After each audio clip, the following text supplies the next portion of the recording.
America rescued Bastogne with a snowplow. It sounds ridiculous until you see what happened in the frozen Ardennes in December 1944. Late December 1944, and the Ardennes forest has become a frozen tomb. 6-foot snowdrifts bury every road. Ice sheets transform mountain passes into death traps. Temperatures plunge so far below zero that rifle bolts freeze solid, that morphine syrettes shatter in medics' hands, that men's breath crystallizes into ice crystals before hitting the ground. Inside the Belgian town of Bastogne, the 101st Airborne Division, America's elite paratroopers, sits surrounded by German panzer divisions. They're starving. They're freezing. They're wearing summer uniforms in sub-zero hell because nobody thought the war would still be going when winter came. German 88mm artillery pounds them every hour, collapsing medical tents under accumulated snow, burying foxholes, killing men who never see the shell coming. Ammunition dwindles to handfuls. Food runs out entirely. Soldiers boil tree bark and scavenge frozen potatoes from bombed-out cellars.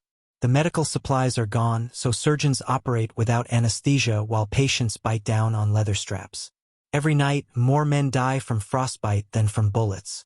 Signal flares arc into the darkness like desperate prayers. Officers huddle around maps with numb fingers, calculating how many more days they can hold.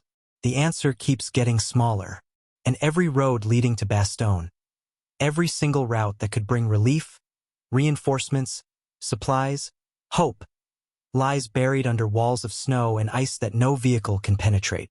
At 3rd Army Headquarters, George S. Patton stands before Eisenhower and makes a promise that sounds insane. He can pivot his entire army 90 degrees north and relieve Bastogne in 48 hours. Eisenhower stares at him like he's lost his mind. Patton's army is fully engaged fighting southeast.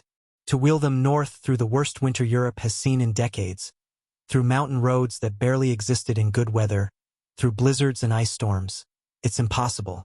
But Patton doesn't deal in impossible.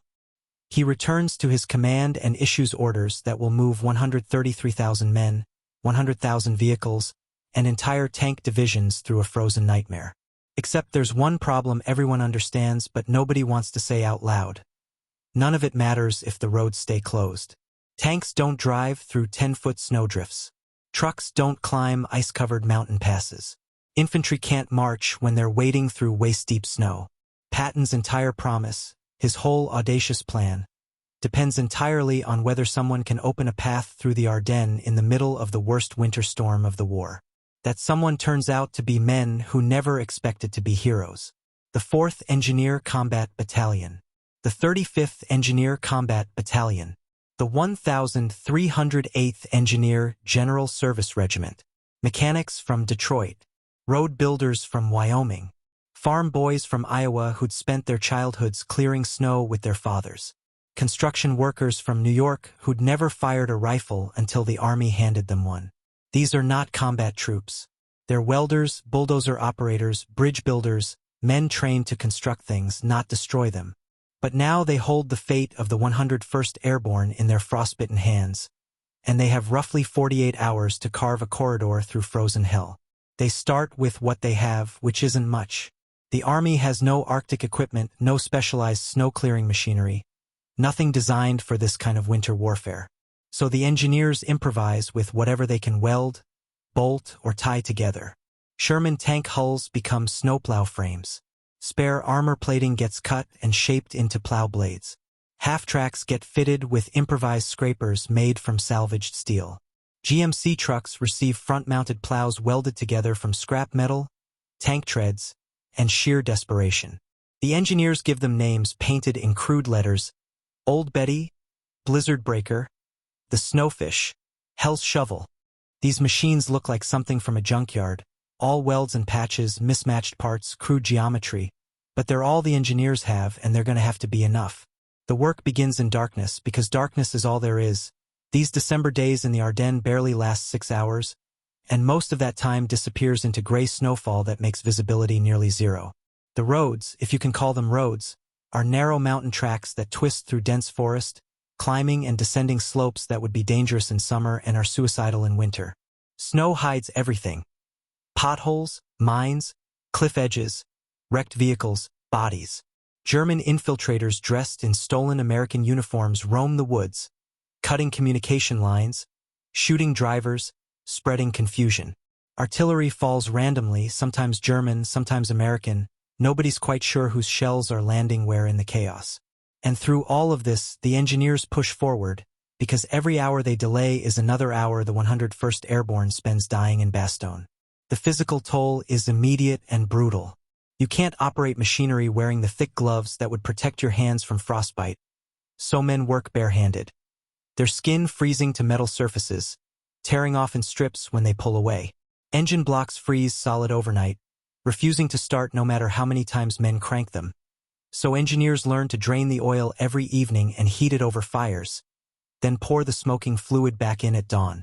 Some units burn precious fuel under engine compartments just to thaw them enough to function. Flamethrowers, designed to kill, get repurposed to melt ice drifts that are too thick for plows to push through. The flames roar against the white walls, creating steam clouds that freeze immediately on men's uniforms, coating them in ice.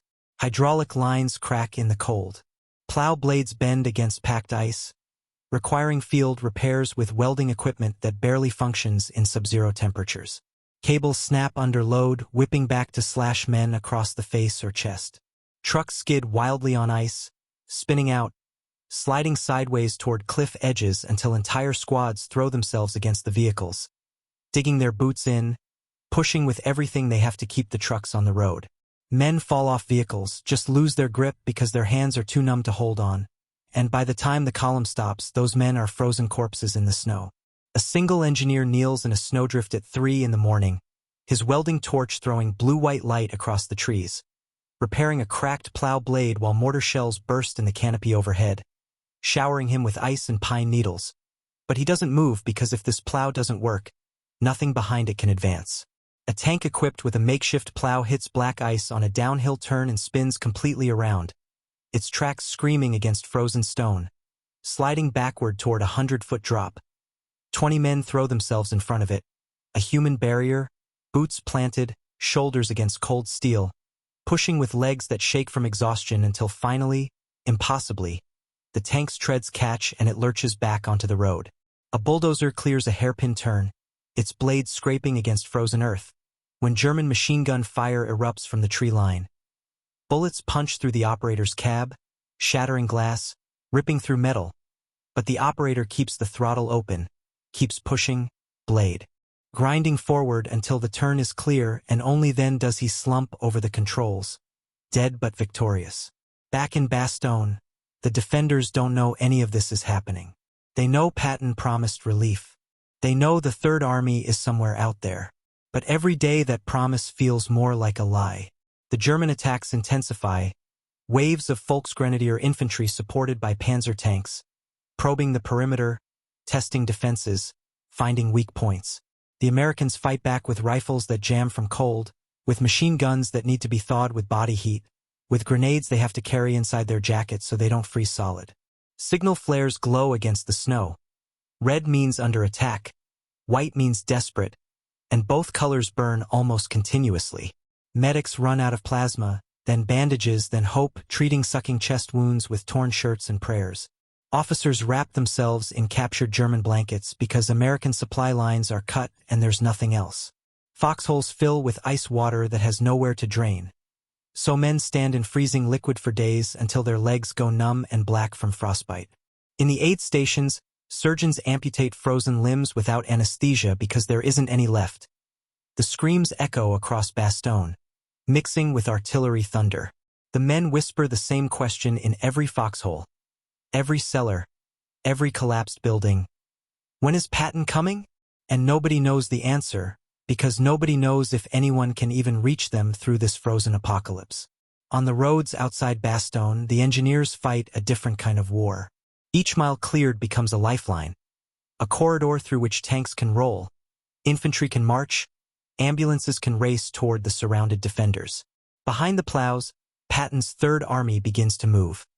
Sherman tanks in long columns, their engines roaring, tracks clanking against ice.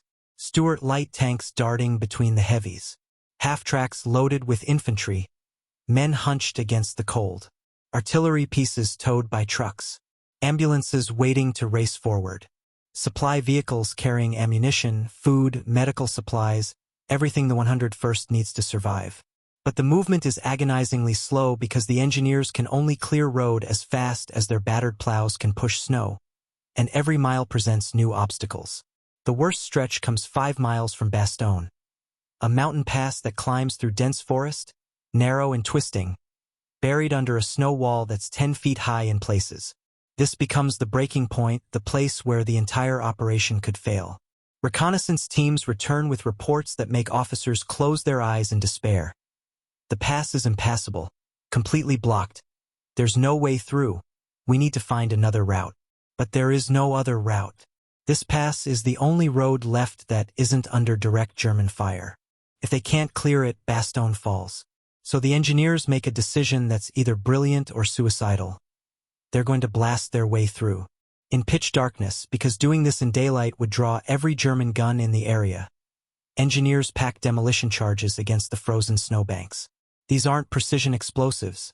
They're brutal overloads of TNT designed to break ice and pack snow by sheer concussive force. The charges go off in sequence, massive detonations that light up the forest like daylight, throwing snow hundreds of feet into the air, the shock waves knocking men off their feet, the sound echoing across the mountains and certainly alerting every German unit within miles. Snow rains down on helmets, coating uniforms, filling trenches the explosions just created. German patrols fire at the sparks and the silhouettes, bullets snapping through the darkness. Mortar teams range in on the noise, shells bursting among the engineers. But the explosions have fractured the ice walls, and now the plows surge forward, blades biting into the broken snow, engines screaming with effort, pushing the debris aside foot by bloody foot. At the lead plow sits a corporal from Minnesota, a farm boy who grew up clearing snow with his father, who knows ice and cold like some men know city streets. He volunteered for the lead position because someone had to, and he figured his childhood prepared him for this moment even though nothing could actually prepare anyone for driving a jury-rigged snowplow through enemy fire in the worst blizzard of the century. His name doesn't appear in most history books, but on this night he becomes the tip of the spear that will save Bastogne. He drives through shellfire, through machine gun bursts that spiderweb his windshield before the glass explodes entirely, leaving him exposed to wind that feels like knives. His face goes numb, ice forming on his eyebrows and lips. His hands bleed from gripping frozen controls. He can't see more than 10 feet ahead through the snow and darkness. Every few minutes he has to stop because the plow blade hits something. A boulder, a wrecked vehicle, a frozen corpse, and he has to back up, angle differently, try again. German soldiers fire at him from the trees. Shells land close enough to shower his cab with frozen dirt. His radio goes dead. He's alone at the front of the column, alone in the darkness, and he could stop, could claim the plow is broken, could let someone else take over. But he knows what's waiting in Bastogne. He knows men are dying every hour he delays. So he keeps driving, keeps pushing, blade grinding through ice, engine roaring defiance at the winter and the Germans and the impossible odds. Behind him, the entire Third Army waits for him to break through.